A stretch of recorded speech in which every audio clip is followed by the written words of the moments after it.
Buenos días.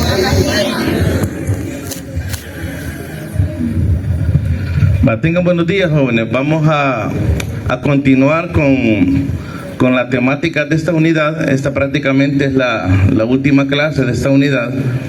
La otra semana, primero Dios, es el parcial.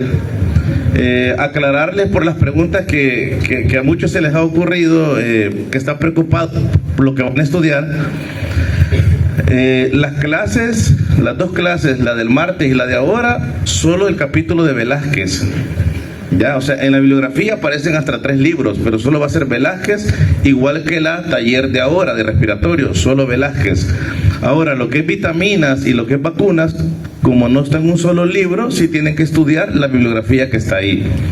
En vacunas, a veces les preocupa porque aparecen hasta 4 libros, pero lo que es Goodman-Gilman y lo que es Golan es media página.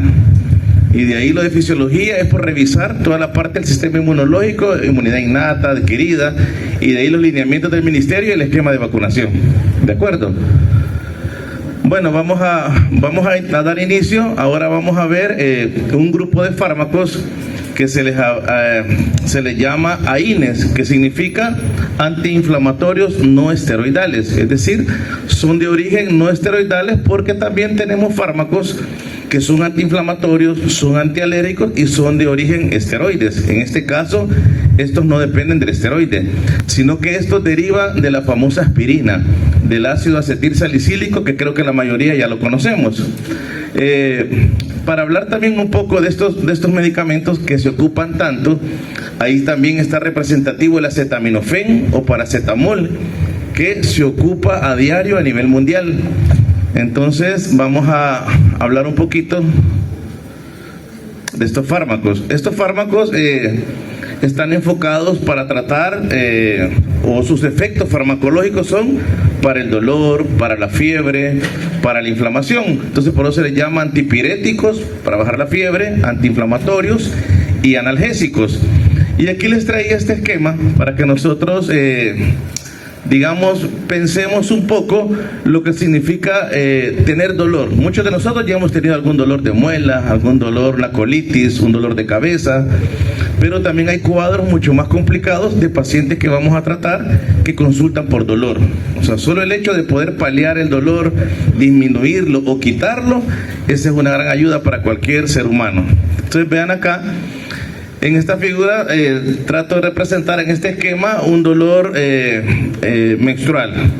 Entonces ustedes pueden ver ella tocándose la parte del abdomen bajo por el dolor que se siente en la dismenorrea. Entonces, y luego allá ustedes ven en las articulaciones para enfocar también los dolores que significa una articulación inflamada o una articulación desgastada como la artrosis. Y luego tenemos también un dolor de muela. Creo que muchos de nosotros ya hemos tenido un dolor de muela. Creo que muchos de nosotros incluso llegamos a adultos mayores y mucha gente no visita al odontólogo por el trauma al dolor. Ahora imagínense un niño que es más, como les dijera, más ingenuo, más sano en todos los sentidos.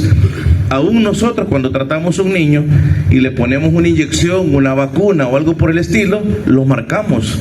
Y ese niño ya no quiere volverlo a ver a uno.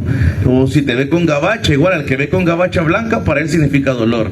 Y vean los odontólogos, el odontólogo, la magia debe ser darte un tratamiento cero dolor, pero así cero dolor. Entonces solo la fresa que tiene el odontólogo trauma a la gente, el oír que es como una broquita para trabajarte las caries. Entonces es un dolor que a través de la inervación que tiene del trigémino te hace hasta llorar, te da dolor de cabeza. Luego tenemos acá, pueden ver aquí representado este luchador, un dolor también por golpes. Entonces los espasmos también, o ustedes van a tratar pacientes que han sido vapuleados o golpeados y llegan con una gran cantidad de dolores. Y luego el último que aparece ahí con unos alfileres, ¿qué tipo de dolor creen que es? El que aparece ahí con alfileres, el muñeco que aparece ahí. Dolor rápido. ¿Qué otro nombre le podríamos dar? Agudo, pero además de agudo, pulsante. ¿Qué otra característica puede tener? Puede ser intermitente, pero lo que trato de representar con él es el dolor neuropático. Es decir, un dolor que va acompañado a veces de hormigueo, de parestesias. Parestesia significa que se pierde la sensibilidad muchas veces, como adormecido, pero también como que te pincharan. Entonces muchas veces porque es el dermatoma, o sea, en el nervio donde está enfocado este tipo de dolor. Entonces, por ejemplo, el dolor del herpes o el neuralgia del trigémino son dolores que a veces uno cuando empieza el cuadro no lo podés definir a dónde está, y en la piel puedes sentir como que tuvieras tu piel quemada, pero no hay algo localizado porque es interno. Entonces el dolor es tremendo, el dolor neuropático. Ahora, este tipo de fármacos está enfocado para dolores leves, moderados y no viscerales. Fíjense bien por qué les explico esto, porque cuando tenemos una colitis, o sea, cuando duele el colon, que se inflama, puede ser por diferentes causas. De hecho, hay un estrés que también puede acompañar que estas fibras o los músculos se inflamen. Entonces usted puede tomar un ibuprofeno, un diclofenac, le va a aliviar el dolor, pero no lo va a quitar, porque no es un dolor, o sea, el dolor no lo va a quitar este tipo de medicamentos, porque como les explico, es para leve, moderado y no visceral.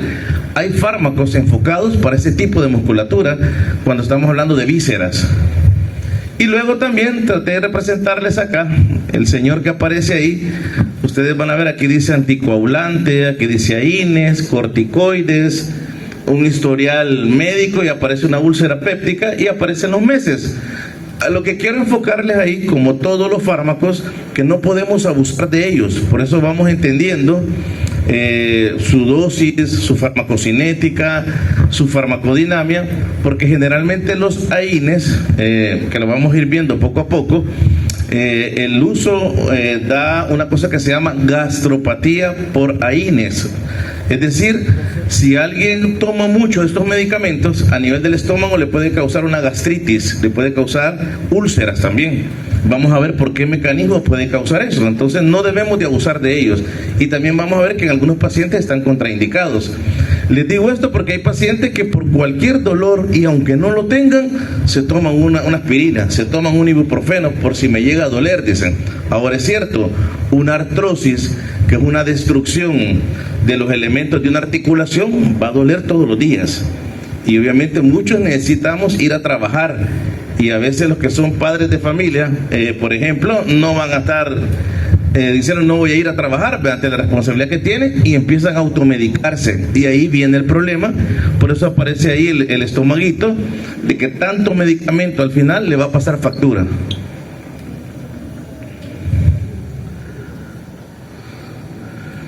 Entonces, como les decía, estos fármacos son de origen no esteroidales, se utilizan para el tratamiento del dolor, la inflamación, la fiebre, y además, también una cosa importante, es que disminuyen la coagulabilidad de la sangre, o sea, un efecto antiagregante plaquetario que solo lo hace la aspirina. Fíjense bien, solo el ácido acetil salicílico tiene ese efecto de antiagregante plaquetario. Tanto es así que el laboratorio Bayer, cuando descubrió esta sal del ácido acetil salicílico y vio que tenía estos efectos como analgésico, como antiinflamatorio, como antipirético, empezaron a darle uso, y tienen más de 100 años que estos laboratorios siguen fabricando este ácido. Pero lo que los sigue haciendo más millonarios es el efecto antiagregante plaquetario que tiene solo el ácido acetil salicílico. De hecho, ya la aspirina casi no se usa para bajar la fiebre, porque ya vamos a ver los efectos que puede tener. Se usa hoy acetaminofén. De hecho, para el COVID, para el dengue, lo que se prescribe es acetaminofén o paracetamol, que es lo mismo, no aspirina. Entonces, este efecto hace que disminuya la función de las plaquetas, y eso juega un papel importante en los procesos de coagulación de la sangre, que es lo que vamos a ver más adelante. Ahora, estos medicamentos, mover un poquito más acá. Estos medicamentos para producirse o se produjeron para poder evitar la producción de una sustancia que se llaman autacoides, que son las prostaglandinas. Entonces el actor principal aquí, o el sustrato principal para que se pueda desencadenar esta formación de estas sustancias, es el ácido araquidónico. Aquí aparece con doble A, ácido araquidónico, que forma parte de los fosfolípidos de las membranas bilipídicas. Entonces tienen que haber estímulos diversos como mecánicos, inmunológicos, térmicos, químicos, para que se activen las fosfolipasas A2 y ciertos calcios que están acá en los fosfolípidos, para poder separar el ácido araquidónico de esta bicapa y unirlo con oxígeno para introducirlo en estas enzimas. Estas enzimas son enzimas microsomales que se llaman ciclooxigenasas y se abrevian como COX. Pero hay diversas formas. Hay COX-1, hay COX-2 y se cree que hay una COX-3. Entonces, cuando ustedes vean esto, significa ciclooxigenasa 2, ciclooxigenasa 1. Esto que aparece como una huella de pie está simbolizando aquí una ciclooxigenasa 1. Y a la par hay otra enzima que se llama peroxidasa. Entonces ambas están juntas, entonces se le llama un dímero porque son dos ciclooxigenasas y dos peroxidasas que están acá esperando que el ácido araquidónico se desprenda, digamos, de esta bicapa lipídica y se una con el oxígeno y entre a este sitio activo, a este canal que está acá. Si ustedes ven acá estos puntitos verdes, hay unos aminoácidos igual que acá. Entonces el ácido araquidónico es una estructura de 20 carbonos, está representado por esta estructura molecular acá. Entonces cuando se une al oxígeno, logra anclarse en estos aminoácidos que están acá. La literatura te dice que la arginina 120 y la tirosina 385, como que aquí quedaron. Si ustedes se fijan, queda exactamente en lo ancho de esta enzima. Al tener ese contacto con la enzima, se va a venir la formación de una sustancia que se llaman prostaglandinas. Entonces aquí están representadas como PG, esa abreviatura de prostaglandina. Entonces aquí es prostaglandina G2, es una prostaglandina inestable que todavía no es activa para ejercer una función, y gracias a la peroxidasa y estos grupos hemo, esta prostaglandina G2 se va a formar en prostaglandina H2, que ya es un poco más estable. Entonces esta prostaglandina H2 se va a ir a través de enzimas específicas y va a ir donde están los receptores específicos para ejercer sus funciones. Entonces, si se fijan, el principal sustrato para producir prostaglandina es el ácido araquidónico, que por diferentes estímulos, como les dije, va a hacer que se activen fosfolipasas A2 y calcio, además el oxígeno, se va a unir al ácido araquidónico desprendido y lo va a introducir a la enzima ciclooxigenasa para que produzca al final prostaglandinas. ¿Por qué es importante eso? Porque vamos a ver que una gran cantidad de prostaglandinas se llaman citoprotectoras, es decir, las necesitamos para nuestra homeostasis, para poder vivir. Pero también vamos a ver que hay prostaglandinas que se producen a través de esta otra enzima que se llama ciclooxigenasa 2.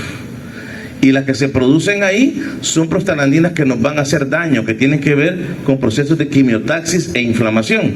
Es decir, ese dolor menstrual, una rodilla inflamada, es porque se ha activado esta enzima ciclooxigenasa 2, que se le llama inducible o patológica. Fíjense bien lo que les estoy explicando. La ciclooxigenasa 1 se le llama constitutiva. Significa que todos la tenemos en el cuerpo porque forma parte de nuestra homeostasis. En cambio, la ciclooxigenasa 2 se va a activar solo cuando hay procesos patológicos, por eso se le llama inducible. Ahora, también el Velázquez te dice que hay una cantidad de ciclooxigenasa 2 constitutiva en el cerebro, en el riñón y en los huesos, pero en este aspecto no es tan significativo para cuando vamos a dar tratamiento con estos fármacos. Entonces, para efectos generales, la COX-1 es constitutiva y la COX-2 es inducible. Es la que nos va a producir factores o prostaglandinas que están involucradas en la inflamación.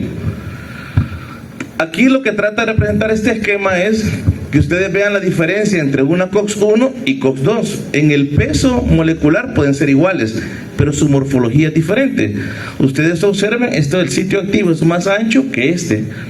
Y el anclaje de los aminoácidos va a ser diferente, o sea, porque esta apertura para el sitio activo es mayor comparado a esto.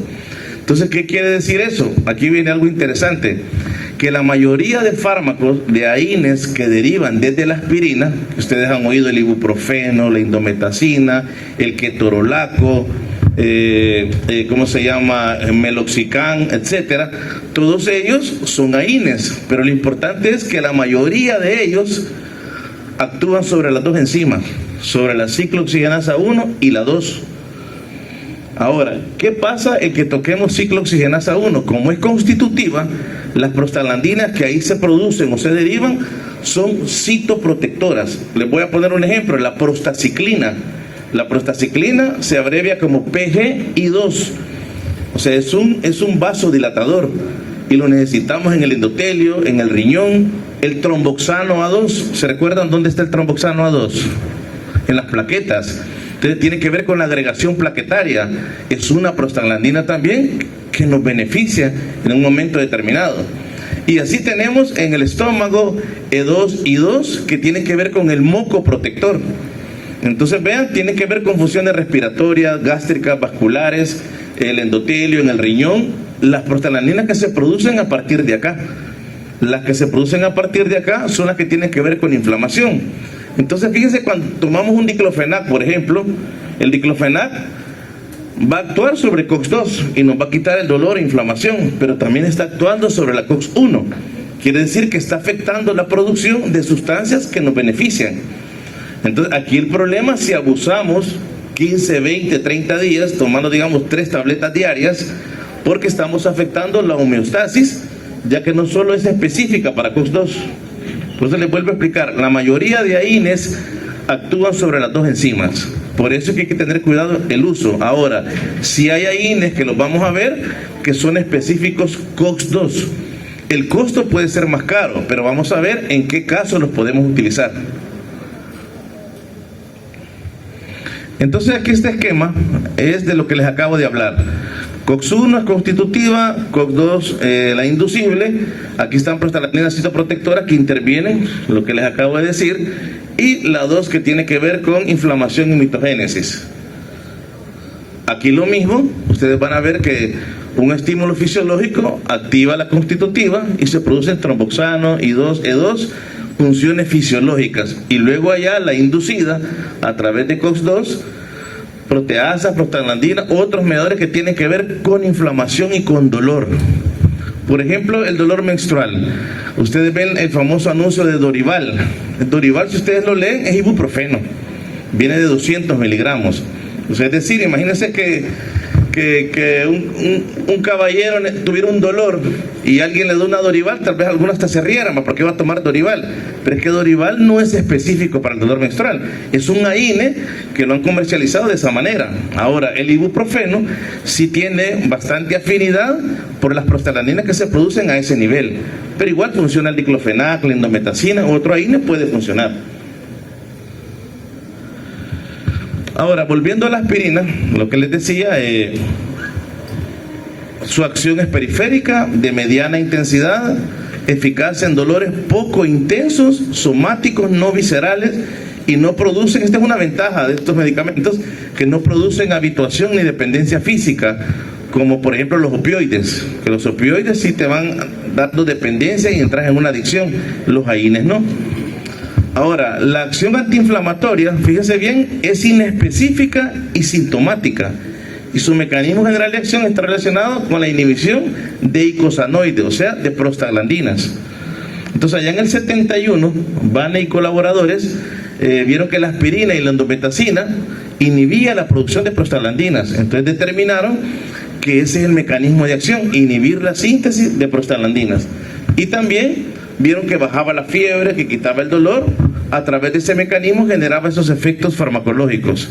Entonces, inhibir con mayor o menor potencia las isoformas de la ciclooxigenasa es la función de los AINES.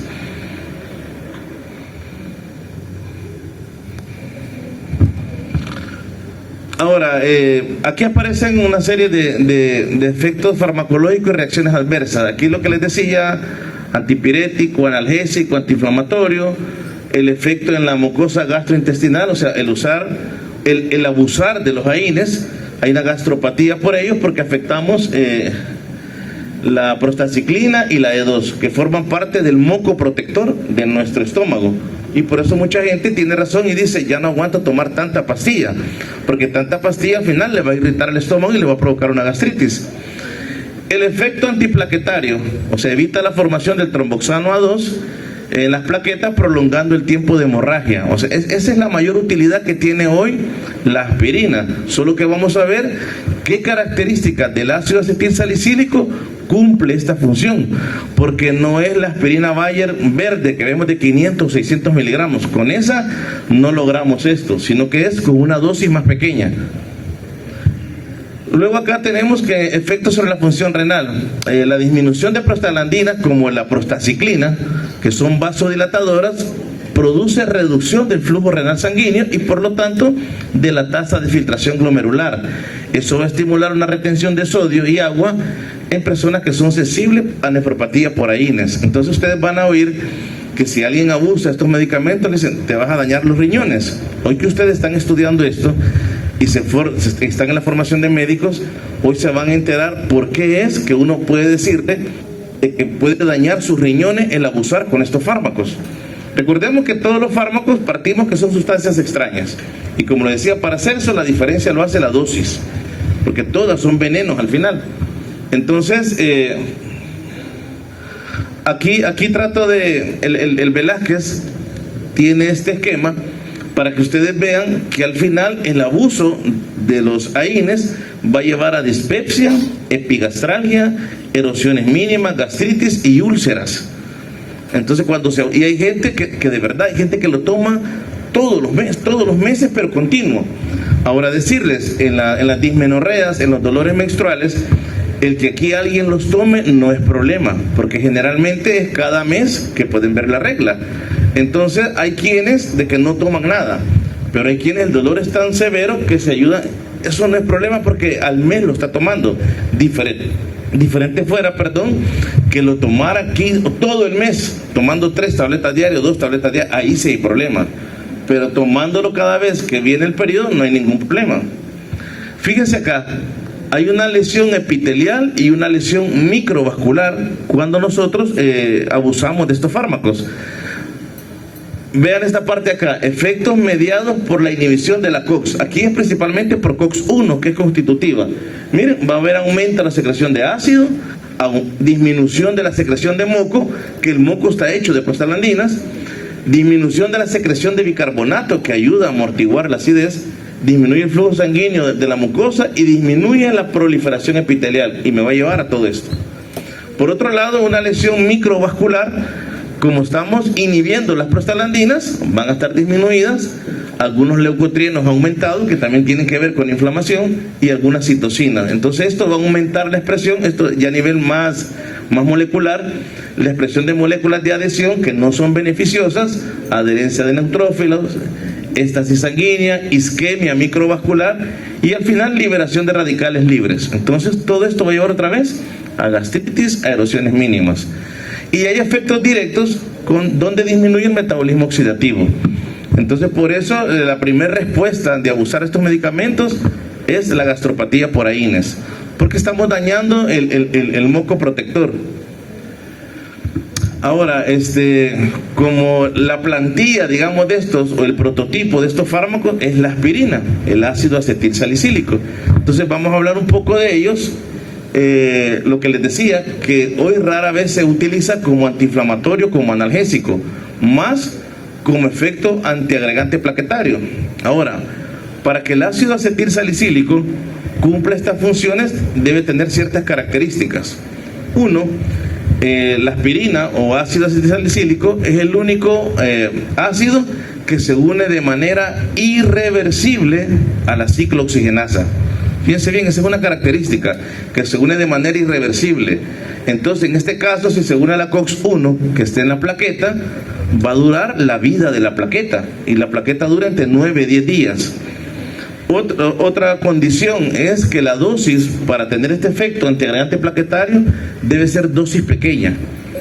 Algunos libros hablan de 70 a 300 miligramos más o menos, o 246 miligramos de ácido acetil salicílico, que no son los 500 ni los 600 que trae la aspirina verde de adulto. Por eso es que antes se usaba para este efecto la aspirinita para niños, que todavía la venden, es de 100 miligramos. Está dentro del rango que les digo.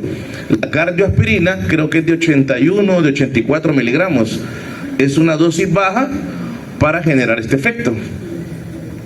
Entonces, dentro de la farmacocinética, el ácido acetil salicílico se absorbe rápidamente a nivel de la porción superior del intestino delgado, alcanza una concentración plasmática en 1 a 2 horas, se absorbe bien y se hidroliza con rapidez hasta ácido acético y salicilato.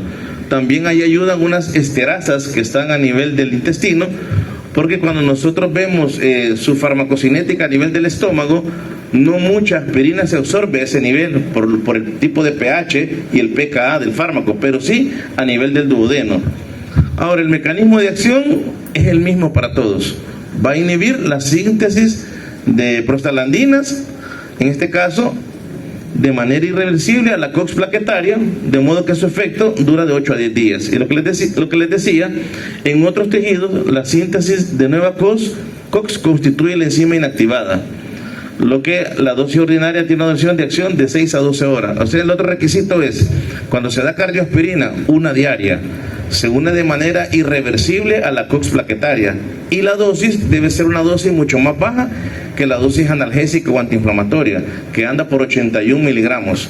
Generalmente se habla de 70 a 246, que es el efecto que tiene antiagregante plaquetario.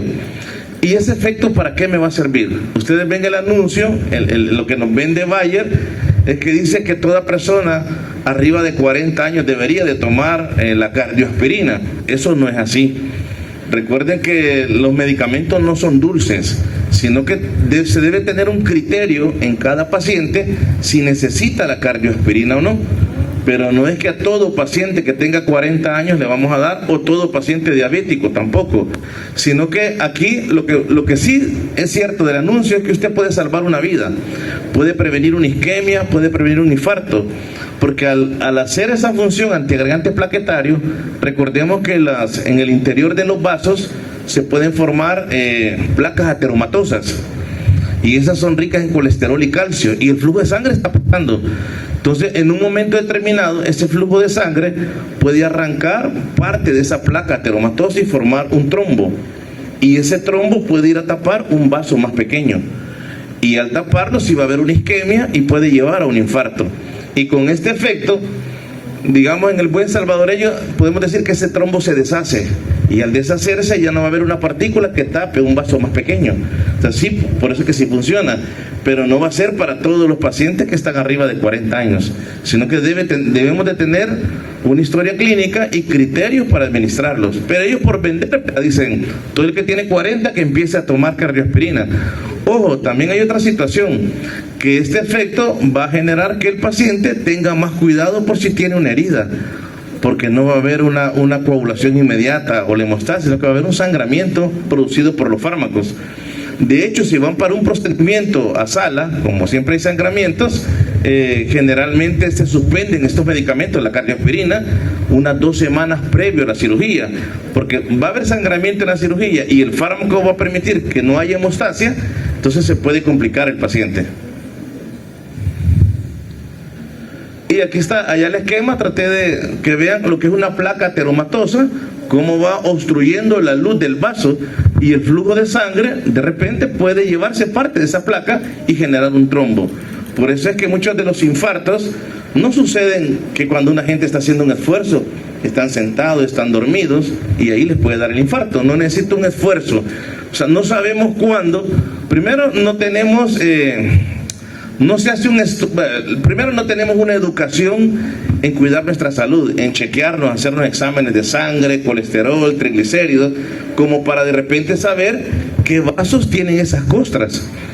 Además de eso, cuando nosotros sí ya pasamos de los 40, los 50, los 60, nuestros vasos, hay una situación que se llama arteriosclerosis, se ponen más rígidos. porque va perdiendo también proteínas. Lo mismo que pasa con la presbicia, que ya necesitamos lentes para ver letras más pequeñas, porque el cristalino ya no puede abombarse como tal por las proteínas que se han cristalizado. Entonces necesitamos, ya nuestro punto próximo ya no es de 35 centímetros, sino que es más lejos. Igual sucede en nuestros vasos. Además de que están rígidos y tienen placas de ateromas, eso hace que se vuelva hipertenso también, porque está aumentando la resistencia vascular periférica, reduce la luz por costra y el vaso ya no responde tanto a dilatación y vasoconstricción, y aparte de eso se desprende parte de esa costra como un trombo, me va a ir a tapar otro vaso, y eso sí puede darme una isquemia o un infarto. Entonces aquí está el efecto del uso clínico del ácido acetil salicílico como efecto antiagregante plaquetario. Disminuye la incidencia de ataques de isquemia cerebral transitoria, anginas inestables, trombosis de arterias coronarias con infarto miocárdico, trombosis después de un injerto de derivación de las arterias coronarias. Y muchos estudios también se ha descubierto esto, que a largo plazo el uso de este ácido acetil salicílico a dosis baja se ha relacionado con una menor incidencia de cáncer de colon. Luego, dentro de los efectos adversos que tenemos de la aspirina o del ácido acetil salicílico, los principales que a dosis antitrombóticas son la intolerancia gástrica, úlcera gástrica duodenal, rara vez puede ocurrir hepatotoxicidad. El asma lo menciona ahí porque generalmente la dosis de ácido acetil salicílico de 500 o de 600 en alguien que es asmático sí puede desencadenarle una crisis de asma. Generalmente acá las dosis son más bajas, estamos hablando de 81 miligramos. La acción antiplaquetaria lo contraindica, vean, en pacientes con hemofilia. Si bien antes no se recomiendan durante el embarazo, este medicamento puede ser útil para tratar las preeclampsias y eclampsia. Entonces vean, por eso es la utilidad que les digo ahora, que ya la aspirina ya no tanto vende como antiinflamatorio por la gastritis, sino que más como efecto antiagregante plaquetario, la famosa cardioaspirina o la aspirinita para niños. Luego pasamos a otro fármaco que se ocupa bastante, que es el acetaminofén, se le llama también paracetamol. Aquí algo interesante de este fármaco, jóvenes, es que él pertenece a los AINES, pero él no ejerce un efecto antiinflamatorio. O sea, si usted alguna vez ha tenido algún esguince o algún dolor articular o por un trauma y usted toma acetaminofén, no le va a quitar de todo el dolor. Algo le va a aliviar, pero tampoco le va a quitar la deformidad anatómica que puede generar lastimarme, digamos, la muñeca o un esguince que deforma el tobillo. No le va a quitar la inflamación. Ahora, ¿por qué? Porque el paracetamol o acetaminofén prácticamente es un inhibidor débil de COX-1 y COX-2. Y las hipótesis más acertadas es que su acción se debe a una tercera isoforma que se llama COX-3 a nivel central. Entonces, por eso usted compruébelo. Un dolor de muela, tome acetaminofén, no se lo va a quitar. Un dolor de artritis no se lo va a quitar. De hecho, hoy viene el acetaminofén viene mezclado con codeína para gente que ya no tome tanto AINE. Entonces eso sí le puede aliviar un dolor. Pero si usted tomara, por ejemplo, a la gente que le dio chikungunya y que dolían las articulaciones, el acetaminofén no hacía mucho. Pero si tomaba un ibuprofeno sentía la diferencia. Si tomaba un ketorolaco, si tomaba un diclofenac, un desquetoprofeno, sí, porque esos sí son antiinflamatorios y además analgésicos. Entonces vuelvo a repetir, el acetaminofén y paracetamol, que es lo mismo, sí es un excelente analgésico y antipirético, o sea, para bajar la fiebre, muy bueno, pero no es antiinflamatorio, a pesar que forma parte de la familia de los AINES, y es por este mecanismo que casi no toca la COX-1 ni COX-2. Ahora, en cuanto a su farmacocinética, probablemente muchos de nosotros ya hemos tomado a esta altura acetaminofén o desde chiquitos, por una vacunita nos ponían acetaminofén. Entonces, su administración por vía oral tiene una buena absorción, más o menos se alcanza a los 30-60 minutos, se une ligeramente a proteínas plasmáticas y se degrada, aquí hay algo importante, a nivel hepático, a través de las enzimas microsómicas, y vamos a ver los efectos que tiene acá. Esto está ahí en el libro. Si ustedes ven, aquí representado está el esquema molecular del paracetamol y las siguientes vías de biotransformación. Excretados sin cambios por orina, 1 al 4, excreción biliar 1 al 2%, conjugación por cisteína 3%, pero vean allá, glucuronoconjugación 40 al 70%, o sea, a nivel hepático, y sulfoconjugación 25 a 45. O sea, el acetaminofén tiene todas esas derivaciones para poderlo eliminar. Pero y también a nivel del sistema nervioso, porque recordemos que el hipotálamo es como el termostato que controla nuestra temperatura y el acetaminofén ayuda a controlar la temperatura. Entonces, a nivel hepático, el acetaminofén, cuando se está biotransformando, produce un metabolito tóxico que aquí se abrevia como NAPQI, que se llama ácido parabenzoquinoneimida. Ese es el nombre del metabolito. Yo creo que ahí estamos claros que todos los medicamentos, muchos producen metabolitos inertes, otros más tóxicos que la sal original. Este es un metabolito hepatotóxico. Entonces, si ustedes se fijan, la depresión de glutatión lo que va a hacer es unirse a este metabolito para poderlo eliminar. Entonces, como estos medicamentos los damos dosificados, se puede dar cada 4, se puede dar cada 6, se puede dar cada 8 horas.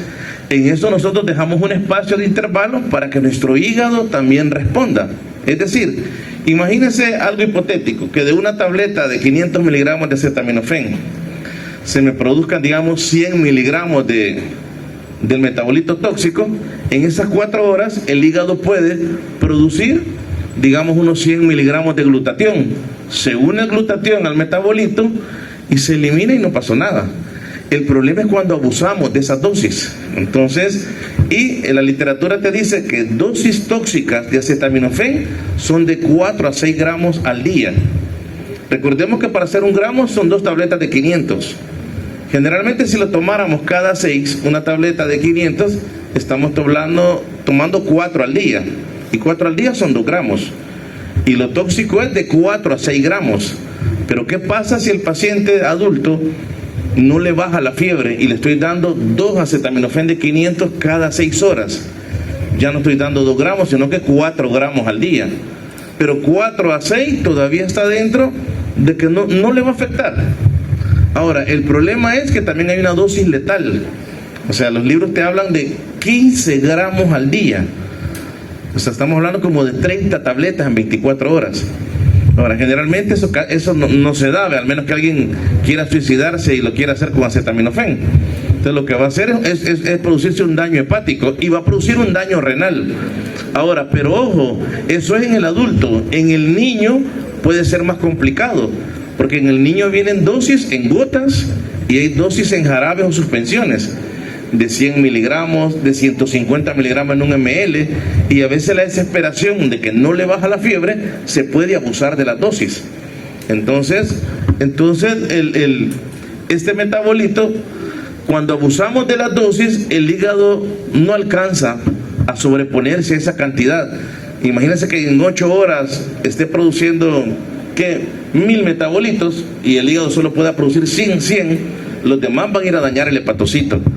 O sea que este ligando endógeno, glutatión, es la clave para que este metabolito no nos genere daño. Y por eso lo damos en intervalo y dosificado. Ahora, este es un efecto que tiene cuando hablamos de esas dosis que les explico. Generalmente, por lo menos yo nunca vi un caso de hepatopatía centrolobular que da el acetaminofén, pero es por abusar de esas dosis en un tiempo tan corto que ya no le doy chance al hígado, y por eso es que se da la citotoxicidad.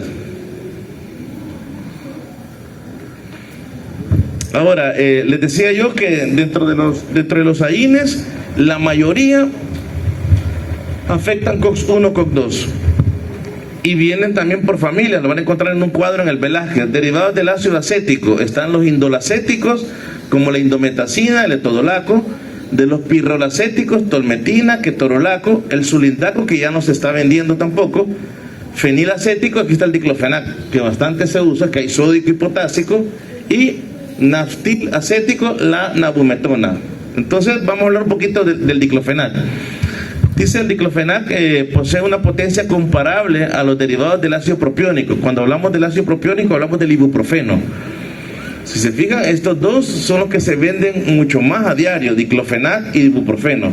También está el naproxeno, que también ya lo han oído ustedes. El naproxeno tiene una eficacia mayor todavía que la aspirina, pero es menos gastrolesivo y también mayor que el diclofenac.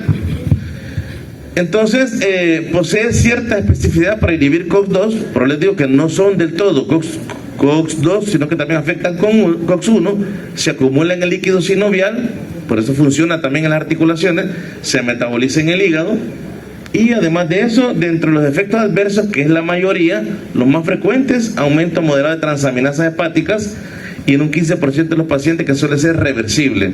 Deja de tomarlo, vuelve a la normalidad. Por eso es que no nos pasa nada, al menos que abusemos de las dosis. Aparte de eso, que el diclofenac lo encontramos bioral de 50 miligramos, lo encontramos en ampollas de 75 miligramos, también viene en gel para ponerlo tópico. Aquí hay otro fármaco interesante, derivado de la aspirazolona, se llama metamizol o dipirona. Lo van a encontrar como Novalgina o Lisalgil, creo que todavía lo venden en el mercado. Es un poderoso antipirético. Si nosotros ya no logramos bajar la fiebre a alguien con acetaminofén, aún topando las dosis, puede ser una alternativa el metamizol. Lo que pasa es que dentro de los efectos secundarios que presenta está la granulocitosis y anemia aplasia. Son mortales. Por eso es que se dejó de usar por años, pero un caso en millones se puede dar. Entonces lo volvieron a introducir y hoy se sigue usando todavía. Entonces, de hecho, es el único AINE que también tiene un efecto espasmolítico, y eso es de músculo liso de vísceras. ¿Se acuerdan que al inicio les dije que los AINES son para dolores leves, moderados, no viscerales? Este medicamento, la dipirona o el metamizol, sí funciona en unos espasmos o cuando hay colitis, porque sí relaja el músculo liso de esas vísceras. Entonces se usa como antitérmico y como analgésico. A dosis elevadas, su eficacia analgésica, fíjense bien, podría asemejarse a dosis bajas de opiáceos. Y hablar de opioides es otro nivel de dolor, pero él puede asemejarse con dosis altas como que diéramos opioides. Y lo que les decía, que es el único que tiene efecto relajante en la fibra muscular lisa. O sea, cuando hablamos de cólicos, puede administrarse por vía intramuscular, intravenosa, ahí están las dosis, y la reacción más grave son estas dos, agranulocitosis y anemia aplasia. Luego, ya hablar un poquito de los COX-2. Cuando vamos estudiando esto, nosotros quizás diríamos, ¿por qué no todos deberían de ser COX-2 si es la que nos daña, la que nos da los procesos inflamatorios y el dolor? Entonces, el problema es que se crearon estos fármacos, pero se descubrió también, imagínense que para descubrir un fármaco lleva todo un proceso de años, la inversión, y aún en los estudios que se hacen, hay efectos que no se detectan. Imagínense 20 años producir un fármaco, pero ya cuando el paciente lo está utilizando en años, como hay también entes reguladoras, puede presentar efectos adversos que no se dieron en los estudios.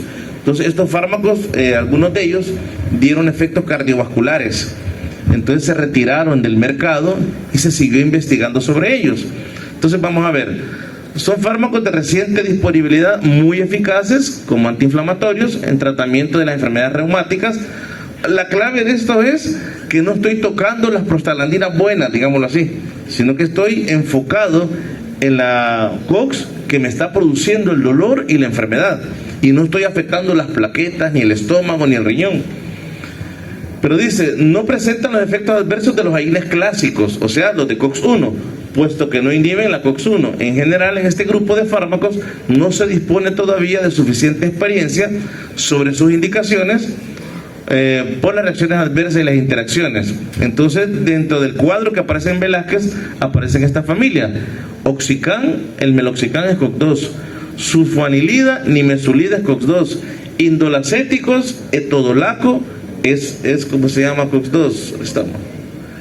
Pero de ahí ustedes va a ser más fácil, porque la mayoría que terminan en COXIL son COX-2. Celecoxib, Rofecoxib, Etoricoxib, Valdecoxib, todos ellos son selectivos COX-2. Ahora, el problema es que dice la literatura que existe controversia sobre riesgos cardiovasculares de estos fármacos COX-2, por eso es lógico extremar la precaución hasta que se disponga de más experiencia. Entonces, van a ver ustedes que la Agencia Europea para la Evaluación de Medicamentos señala que los COXIB están contraindicados en pacientes que han padecido isquemia o ictus. El etoricoxib además está contraindicado en la hipertensión no controlada. Entonces, como norma general, ellos concluyeron que hay que utilizarlo con precaución en pacientes con riesgo cardiovascular y emplear la menor dosis efectiva durante el menor tiempo posible. Entonces, el paciente que tenga riesgo cardiovascular lo vamos a usar con precaución, pero si no tiene eso, lo podemos usar muy bien en pacientes con esos esguinces, esas inflamaciones, solo que el problema es que el costo es más caro que los anteriores. Por eso que ustedes van a ver que se sigue vendiendo más el ibuprofeno, el diclofenac. Entonces, pero a esto se determinó que entre los efectos adversos que tienen, podrían producir efectos renales. Se recomienda no usar estos fármacos en pacientes con insuficiencia cardíaca congestiva, hipertensión, ya que pueden producir retención de líquidos. Y aquí está ese cuadro que también está en el Velázquez. Este cuadro es interesante porque ustedes ven el lado izquierdo aparece riesgo cardiovascular y el lado derecho riesgo gastrointestinal. Entonces, como aquí lo que se ve es la relación entre COX-2 y COX-1. En la medida que el grado de selección se va acercando a COX-2, el riesgo cardiovascular es mayor, trombosis, infartos, esta parte de acá. En la medida que el fármaco tiene más afinidad por COX-1, el riesgo va a ser gastrointestinal, la gastroparesia que les decía, hemorragia, complicaciones de úlcera, y muchos de ellos, algunos hay que retirarlos, ¿verdad? Entonces vean los dos, pero como les digo, la mayoría de los AINES funcionan en la COX-1 y COX-2, pero sí hay un grupo que son COX-2, solo que hay que tener cuidado en esta cuestión de riesgo que ya tenga el paciente cardiovascular. Y esto pues es lo que tiene el Velázquez, que son como resumen, que al final es lo mismo que hemos hablado. Ahora, reacciones adversas de los AINES. A pesar que es una misma familia y comparten el mismo mecanismo de acción, cada sal puede tener reacciones diferentes. Los salicilatos, donde está la aspirina, toxicidad gastrointestinal con mucha frecuencia. De hecho, fíjense bien por qué la aspirina ya no se usa en los cuadros de fiebre de alguien que sospechamos dengue, porque puede producir un cuadro hemorrágico y no sé en un inicio si el dengue es clásico hemorrágico. En el chikungunya tampoco se usa la aspirina, entonces sino que usamos acetaminofén.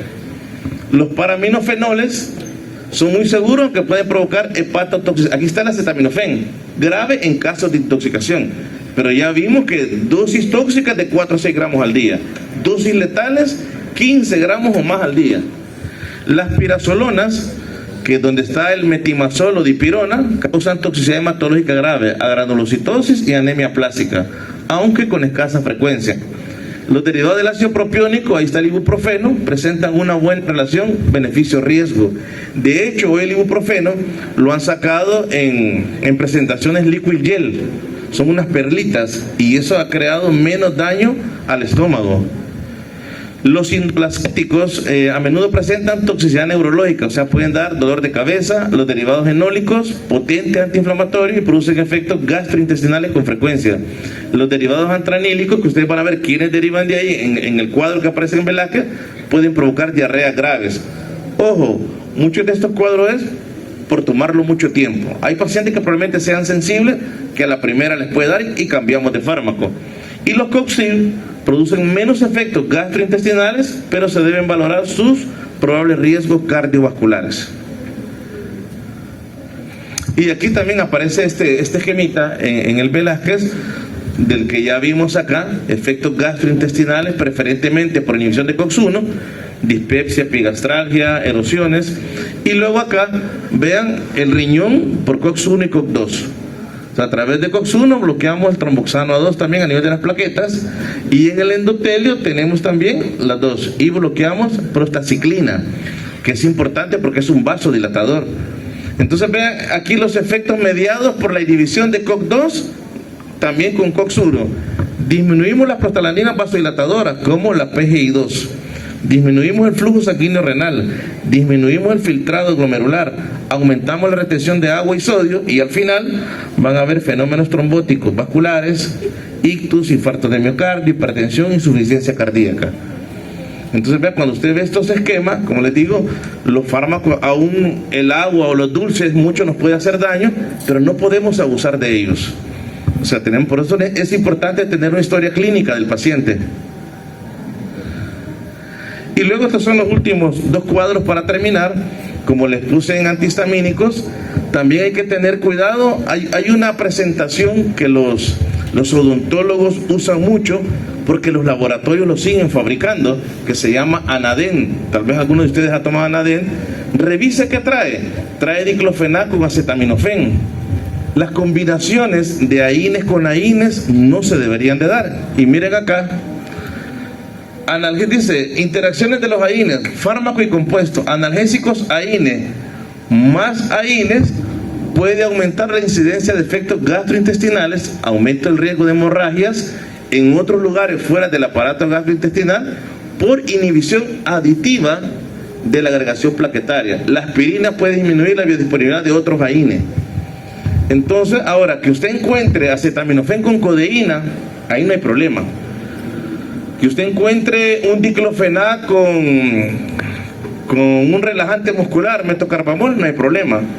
Con orfenadrina no hay problema. El problema es ibuprofeno con diclofenac, acetaminofén con diclofenac, porque esa mezcla corre el riesgo de tener hemorragia, no solo en el aparato gastrointestinal, sino que fuera de él. Por eso dice evitar asociación. Y el alcohol, pues nosotros sabemos que el alcohol nunca se debe de combinar con fármacos. Obviamente eso el alcohólico no lo entiende, porque aún tomado toma sus medicamentos, o a veces prefiere, que en parte puede ser bueno, pero siempre mantiene su vicio, no se toman los medicamentos porque sigue tomando.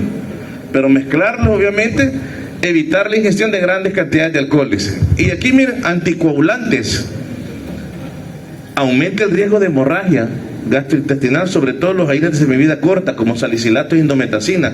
La indometacina es un excelente antiinflamatorio, pero ese rapidito te irrita el estómago. Vean, vamos a ver otros, los corticosteroides más AINES, aumenta el riesgo de ulceraciones y hemorragias gastrointestinales. Sin embargo, en enfermedades reumáticas, los AINES permiten disminuir la dosis de glucocorticoides. Retención hídrica con indometacina. Los diuréticos también, disminuir los efectos hipotensores y diuréticos. Miren los medicamentos que vimos, fenobarbital, disminuye semivida de eliminación de los AINES por la inducción de enzimas microsomales hepáticas. Evitar siempre que sea posible.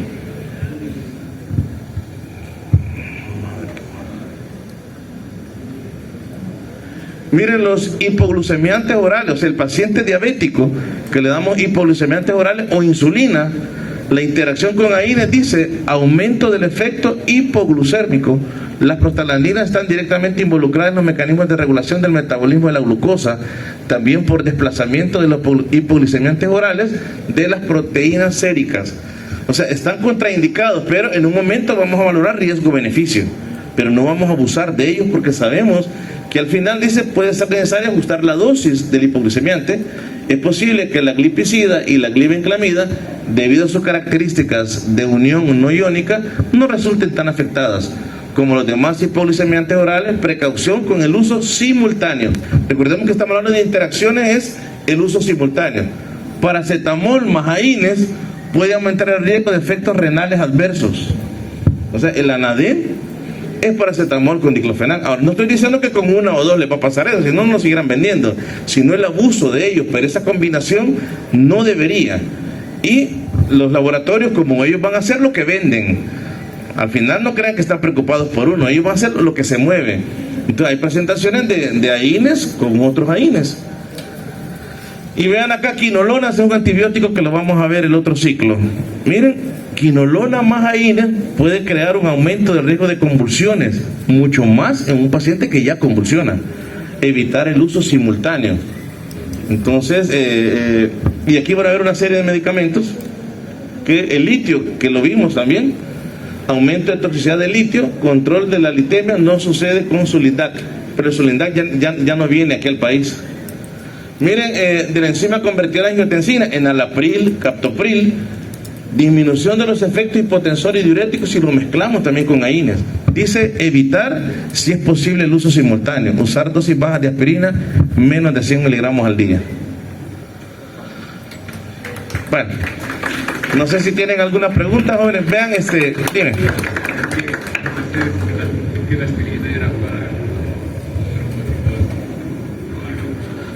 No, es un antiagregante plaquetario. Ajá. Sí, lo que pasa es que acuérdate que COX-2 no se debe dar a pacientes que ya tienen un problema cardiovascular, porque sí puede provocar. Sí, por eso es que la aspirina, pero la aspirina en dosis baja no te va a generar tantos esos problemas. ¿Cómo fue? No, tampoco. Porque son, o sea, para la hipertensión vamos a ver que hay un montón de mecanismos de fármacos, como los IECA, donde está el enalapril, que son mecanismos que tienen que ver directamente con ese efecto, pero esto no, esto tiene que ver analgésicos, antipiréticos, antiinflamatorios, ¿sí?